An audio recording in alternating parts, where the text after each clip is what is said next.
Hi madam. Hi రా. So madam, ఈ రోజు మన వ్యూయర్స్ కోసం మనం ఎలాంటి హోమ్ రెమెడీ చూపించబోతున్నాం? ఎలాంటి హోమ్ రెమెడీ అంటే ప్రతి ఒక్క ఉమెన్కి కానీ మెన్కి కానీ, అంటే అబ్బాయికి కానీ అమ్మాయికి కానీ చూడగానే ఆ పర్సన్ని బాగా అట్రాక్ట్ అయ్యేదేంటి మన బాడీలో ఫేస్. సో అటువంటి ఫేస్ని ఎలా అందంగా ఉంచుకోవాలి, ఎలాగా ఆ ఫేస్ పైన ఉండే యాక్నీని పింపుల్స్ని న్యాచురల్గా రిమూవ్ చేసుకోవాలని మీకు న్యాచురల్గా మన కిచెన్లో ఉండే వాటితోటి రెమెడీ అనేది చూపిస్తాను. ఓకే మేడం, దానికి ఏం కావాలి మేడం? ఫస్ట్ వన్ వచ్చేసి beetroot powder. Okay. And second one వచ్చేసి చందనం. థర్డ్ వన్ వచ్చేసి అలోవీరా. అండ్ ఫోర్త్ వన్ వచ్చేసి స్కిన్ ఇన్ఫెక్షన్ ఉన్న వాళ్ళైతేనేమో నీమ్ పౌడర్ యాడ్ చేసుకోవచ్చు. అంటే కొంతమందికి స్కిన్ ఇన్ఫెక్షన్స్ ఉంటూ ఉంటాయి. సో అటువంటి వాళ్ళు కొంచెం ఈక్వల్గా నీమ్ పౌడర్ని కూడా యాడ్ చేసుకోండి. మాకు ఎటువంటి స్కిన్ ఇన్ఫెక్షన్స్ లేవు అనుకునే వాళ్ళు జస్ట్ కొంచెం యాడ్ చేసుకోండి. ఎందుకంటే మనకి వేపాకు అనేది మనకి ఆయుర్వేదంలో అమ్మ లాంటిది. సో వేపాకు వల్ల మనకి చాలా బెనిఫిట్స్ ఉన్నాయి. ఏదన్నా గాయాలు తగిలినా కూడా వేపాకుని పసరు పోస్తారు విలేజెస్ సైడ్ చూస్తే. సో అందుకని మనకి ఫేస్ పైన ఉండే కొన్ని పింపుల్స్ ఉంటాయి, స్ట్రెస్ పింపుల్స్ అని, పీరియడ్ టైంలో కొంతమందికి వస్తూ ఉంటాయి, కొంతమందికి లోపల హార్మోన్స్ డిస్టర్బ్ అయిన పింపుల్ వస్తాయి. సో ఆ పింపుల్స్ అన్నిటికీ ఈ అగైనెస్ట్గా మనకి వేపాకు బాగా ఫైట్ చేస్తుంది. అదొకటి.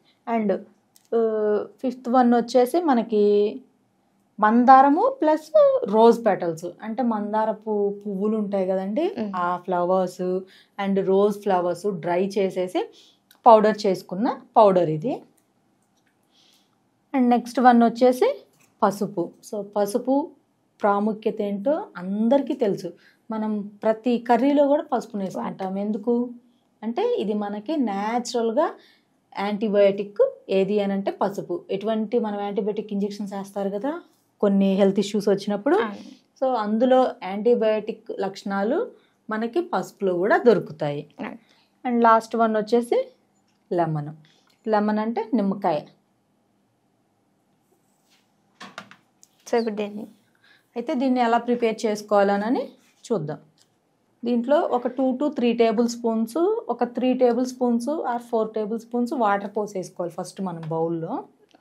అది కూడా కొంచెం గోరువెచ్చని నీళ్ళు పోసుకుంటే ఇంకా మంచిది. ఓకే మేడం, వేసేసాను. అయితే నీమ్ పౌడర్ మనం ఏం చేస్తున్నామంటే జస్ట్ మీకు నార్మల్గా చూపించడానికి వేస్తున్నాను. జస్ట్ కొంచెమే వేస్తాను నేను, ఎక్కువ వేయడం లేదు. కొంచెం నీమ్ పౌడరు, కొంచెం చందనము అంటే గంధం అంటారు కదండి, శాండల్వుడ్ అని కూడా అంటారు. సో అది ఒక స్పూన్ వేస్తున్నాను. అండ్ ఇది వచ్చేసి బీట్రూట్ పౌడరు. మనకి బీట్రూట్ మనం రెగ్యులర్లీ తింటూ ఉంటాము కర్రీ అలా చేసుకొని. సో ఆ పౌడర్ ఇది ఒక స్పూను.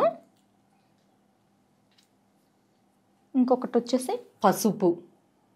సో పసుపు అంటే మనకి న్యాచురల్ యాంటీబయాటిక్ ఏది అంటే పసుపు. మనం కర్రీస్లో ప్రతి కర్రీలో వేస్తారు మన పెద్దవాళ్ళని చూసుకుంటే.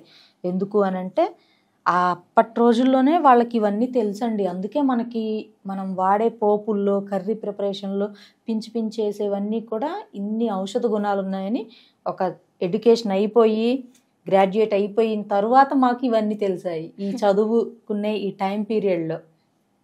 నెక్స్ట్ వన్ వచ్చేసి రోజెస్ అండ్ మందారం ఆకులు ఉంటాయి కదా, పెటల్స్ తోటి, అంటే ఆ పువ్వుల్ని డ్రై చేసి చేసిన పౌడర్ ఇది ఒక టేబుల్ స్పూను. సో ఇంకొకటి వచ్చేసి అలోవెరా. అలోవెరా ఏంటి అని అంటే మనకి స్కిన్ పైన మనకి ఓపెన్ పోర్స్ ఉంటాయి కదా, ఆ ఓపెన్ పోర్స్లో ఉండే డెడ్ సెల్స్కి కానీ, అండ్ కొంతమందికి బ్లాక్ హెడ్స్ వైట్ హెడ్స్ అని ఉంటాయి. ఆ వైట్ హెడ్స్ ఏంటి అని అంటే అంతే పేరుకుపోయి పైకి చూడడానికి అంతగా ఇబ్బందికరంగా ఉంటాయి. సో అవన్నీ న్యాచురల్లీ మనం బయటికి రావాలి అని అంటే అలోవెరా దానికి బాగా హెల్ప్ చేస్తుంది మనకి. సో అలోవెరా కొంచెం. ఓకే. లాస్ట్ వన్ వచ్చేసి లెమన్. ఇందులో మనం ఎటువంటి కెమికల్స్ వాడలేదు. అండ్ ఎటువంటి లైక్ బయట మనం కొంతమంది తెస్తూ ఉంటారు లైక్ రోజ్ వాటర్ అని అది ఇది. బట్ మనం అవేమీ లేవు, న్యాచురల్వి అన్నీ కూడా మన కిచెన్లో ఉండేవి. అండ్ మనము గంధం వాడతాము, పూజ రూమ్లో ఉంటుంది, పసుపు ఉంటుంది, లెమన్ వాడుకుంటాము. సో ఇవన్నీ కూడా పూస ఇంకా వాడతాయి మొత్తం. సో ఇలాగ అన్నీ వేసేసుకొని వీటన్నిటిని చక్కగా మనం ఇలాగా కలిపేసేసుకోవాలి. మనకి ఫేస్కి అప్లై చేసుకునే స్ట్రక్చర్ వచ్చే వరకు దీన్ని మనం ఇలాగా వాటర్ అనేది యాడ్ చేసుకోవాలి. ఇలా కలుపుకున్న తర్వాత ఇంక ఇందులో మీరు ఎక్కువగా ఏం యాడ్ చేసే పని లేదు. జస్ట్ ఇలా తిప్పేసేసుకొని మన ఫేస్కి మనం అప్లై చేసుకునే స్ట్రక్చర్ వచ్చేసింది ఆల్రెడీ. దీన్ని చక్కగా తీసేసుకొని ఇలాగా మీరు చేత్తో కానీ అప్లై చేసుకోవచ్చు. కొంతమంది దగ్గర బ్రషెస్ ఉంటాయి, సో ఆ బ్రషెస్తో కూడా అప్లై చేసుకోవచ్చు. బట్ బ్రషెస్ కన్నా కూడా మనం మన ఫింగర్స్ తోటి, మన చేతితోటి మన ఫేస్కి మనం అప్లై చేసుకుంటేనే మంచిది. దీన్ని ఫస్ట్ కొంచెం తీసుకొని ఫస్ట్ మర్దనలాగా చేసుకోండి. నోస్ పైన, ఇక్కడ అండ్ ఇక్కడ మనకి ఐస్ కింద అండ్ ఫోర్ హెడ్ పైన, చిన్ను దగ్గర ఇలా చేసుకుంటే ఏమవుతుంది అంటే కొంతమందికి బ్లాక్ హెడ్స్, వైట్ హెడ్స్ ఎక్కువ ఉంటాయి. అవన్నీ కూడా మనం వీటితో చేయడం వల్ల అవన్నీ కొంచెం బయటకు వచ్చేస్తాయి. అండ్ డెడ్ సెల్స్ కూడా ఆ పోర్స్ ఓపెన్ అయ్యి అవి కొంచెం బయటకు వస్తాయి. ఇంకా తర్వాత మనము ఇది ఫుల్గా అప్లై చేసేసుకుని ఫేస్ ప్యాక్ ఒక 1/2 అవర్ 20 మినిట్స్ అలా ఉంచేసుకుంటే మొత్తం బయటకు వచ్చేస్తాయి. చక్కగా మీరు గోరువెచ్చని నీళ్ళతో ఫేస్ వాష్ చేసుకోండి. ఎంత గ్లో ఉంటుందంటే చాలామందికి బయట కూడా ఎక్కువగా మార్కెటింగ్ జాబ్స్ అని ఉంటాయి, రోడ్ సైడ్ షాప్స్ అని. కొంతమంది అంటే ఒక్కొక్కళ్ళ ఫీల్డ్ ఒక్కో విధంగా ఉంటుంది. పొల్యూటెడ్ ఎన్విరాన్మెంట్లో కొంతమంది ఉంటారు. సో అటువంటి వాళ్ళందరూ దీన్ని యూజ్ చేయడం వల్ల మనకు తెలియకుండానే కొంత మన కంటికి కనిపించని దుమ్ము అనేది ఉంటుంది. సో దానివల్ల ఏంటంటే అదంతా మన ఫేస్ పైన పేరుకుపోయి ఉంటుంది. కనీసం వారంలో 2 లేదా 3 సార్లు అయినా ట్రై చేస్తే ఎప్పటికప్పుడు మన ఫేస్ మనం న్యాచురల్గా క్లీన్ చేసుకున్నట్లు అవుతుంది. కుదరని వాళ్ళు కనీసం 2 సార్లు అయినా ట్రై చేయండి అమ్మా. అబ్బాయిలు అమ్మాయిలు, మీ ఫేస్ని మీరు గ్లోగా అందంగా మార్చుకోవాలి అంటే మీరు ఏ ట్రీట్మెంట్స్ తీసుకొని అవసరం లేదు, ఏ క్రీమ్స్ వాడిన అవసరం లేదు. న్యాచురల్గా ఇలాంటివి వాడండి. చక్కగా సావిత్రిలాగా అందంగా అమ్మాయిలు ఉంటారు, అబ్బాయిలు కూడా మహేష్ బాబులా ఉంటారు. ఓకేనా?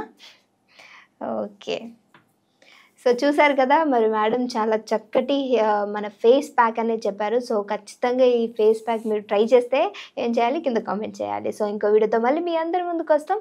అప్పటి వరకు చూస్తూనే ఉండండి our channel. Thank you madam.